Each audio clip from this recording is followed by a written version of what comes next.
Salut, c'est Jean-Marc de l'Académie Running et Trail.net. Bienvenue dans cette vidéo où je vais te faire la chronique du livre de Grigori Rodchenkov. Alors, je ne sais pas si je prononce très bien. C'est le livre de pages organisées.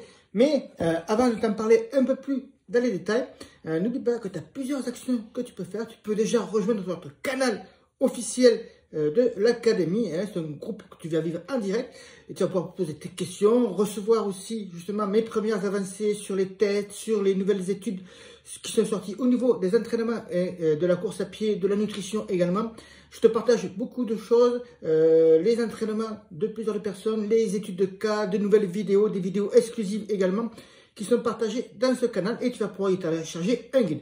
Je te mets aussi un autre lien qui est le journal du coureur où tu recevras plusieurs fois par semaine nos nouvelles et avec des articles sur l'entraînement, la nutrition et le matériel.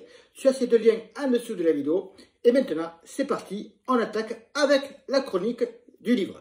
Et j'ai envie de commencer cette chronique en te posant deux questions. Sais-tu pourquoi la Russie a été exclue de plusieurs grandes compétitions internationales? C'est un peu ce que met là le titre un petit peu de l'équipe que tu vois ici. C'est tout simplement, alors compétition internationale, j'entends par là, notamment, on va le voir ensemble, les Jeux Olympiques, mais aussi des championnats du monde. Et est-ce que tu as entendu parler d'un dopage russe à grande échelle? Et toutes ces histoires sont donc parties d'un seul homme, Grigori Rodchenkov, alors j'espère que je le prononce bien, même si depuis plusieurs années on avait énormément de doutes sur certains exploits ou performances réalisées par les coureurs ou athlètes plutôt, parce qu'il n'y a pas que les coureurs, les athlètes russes, et les taux commençaient à se resserrer autour d'un système très bien caché. À travers cette petite chronique que je vais te faire du livre Dopage organisé, tu vas replonger en pleine guerre froide, car ça c'est important. Ça se passe à une époque pas si lointaine, où les États-Unis et l'ex-URSS se livraient dans une bataille, dans le sport et surtout, mais surtout une bataille médiatique et philosophique à travers le sport et à travers leurs champions. Or, Grigori Rodchenkov, j'espère que je prononce bien, j'ai vraiment un gros doute là-dessus, c'est tout simplement l'ancien directeur du centre antidopage de Moscou et Sochi, là où a eu lieu les fameux Jeux Olympiques de Sochi organisés par Vladimir Poutine et par la Russie de manière générale. C'était donc un acteur majeur du monde sportif en Russie. Et Grigori Rodchenkov vit maintenant depuis 2015 aux États-Unis et on va voir pourquoi. Tout simplement parce qu'il a été à l'origine d'un déballage qui a fait sensation et dont on a beaucoup parlé, et notamment pour les Jeux de Sochi qui ont eu lieu, donc si tu te souviens bien, en 2014. Alors, qui est l'homme qui a fait tomber la Russie, plutôt qui a fait tomber tout un système? Dopage organisé va te parler de la vie de Grigori Rodchenkov. C'est un ingénieur chimiste et ancien coureur de profession. Il est plus connu pour avoir dirigé tout simplement le laboratoire antidopage.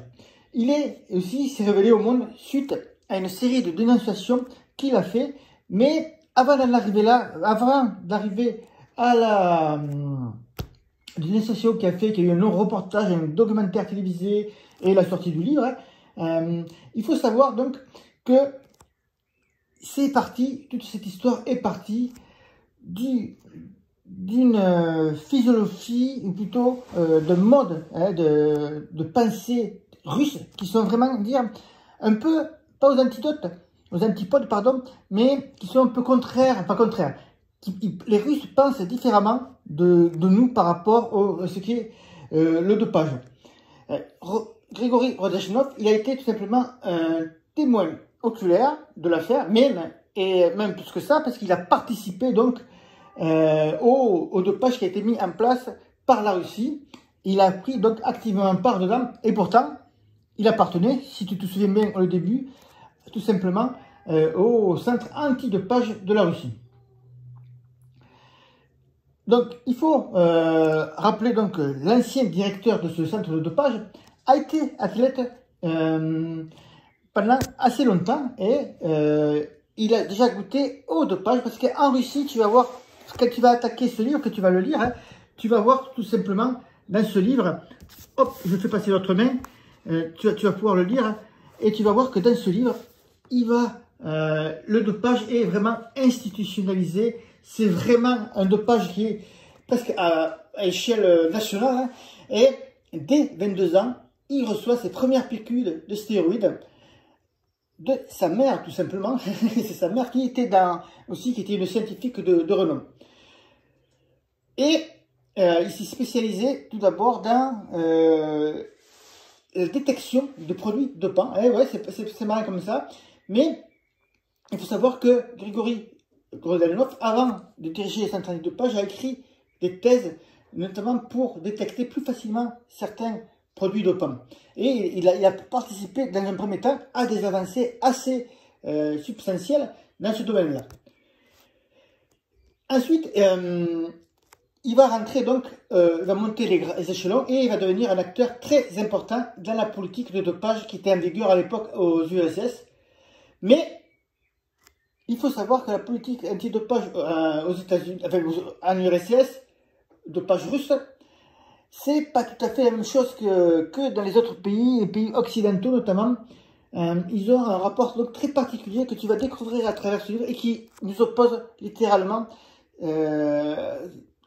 C'est vraiment deux philosophies différentes. En tout cas, il a été à l'origine l'une des plus grosses opérations de dopage, hein, qui était parmi les plus ambitieuses en Russie et qui s'est fait aux Jeux de Sochi qui avait lieu donc en 2014 en Russie. Ils ont utilisé d'ailleurs le même procédé, il faut le savoir, le même procédé que pour les Jeux de Moscou. Ça a été à peu près la même organisation qui a été refaite, mais à une échelle beaucoup plus importante. Donc maintenant, Grigory Rodionov vit aux États-Unis, tout simplement parce que s'il rentre chez lui, je pense qu'on va lui faire la peau. Il a été très dit, en Russie, c'est un traître, et donc sa vie est menacée. Donc ça, c'est vraiment, il a pu l'écrire ce livre, il a pu l'écrire et faire des révélations qu'une fois aux États-Unis, et tu vas voir que tu vas plonger en pleine guerre froide. C'est comme si tu retrouvais l'intrigue d'un roman d'espionnage, et moi, ce qui m'a le plus frappé, donc, c'est le rapport qu'entretiennent les Russes avec les sports. C'est à la fois une arme idéologique et de propagande pour l'État de l'ex-URSS. C'est valable aussi pour tous les pays, dans le même sens pour le bloc de l'Ouest à l'époque, mais vraiment, les Russes, c'était encore beaucoup plus poussé que ça. Et donc, les enjeux ne sont pas uniquement financiers, ils sont d'ailleurs même plutôt, je dirais, politiques. Tu vas donc remarquer que les Russes n'ont pas le même rapport que nous avec le dopage, hein.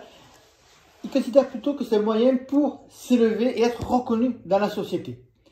Bref, tu vas voir deux mondes bien distincts et des traits différents qui s'affrontent. La lecture du livre est vraiment très facile. Tu vas trouver aucun terme pompeux, ou presque, tu sais.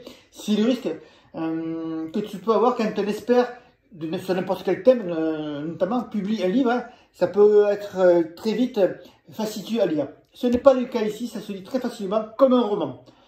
Et tu vas très probablement découvrir le nom de produits dopants dont tu n'as jamais entendu parler. Très souvent, enfin, moi, il y a plein de produits que je n'avais jamais entendu parler. Bref, tu as l'article à lire, je te laisse le lire, je te le mets en dessous, tu vas en savoir un peu plus sur le livre.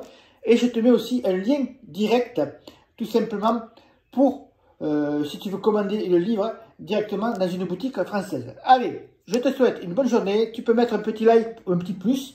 Je te dis à bientôt, bon run, ciao ciao!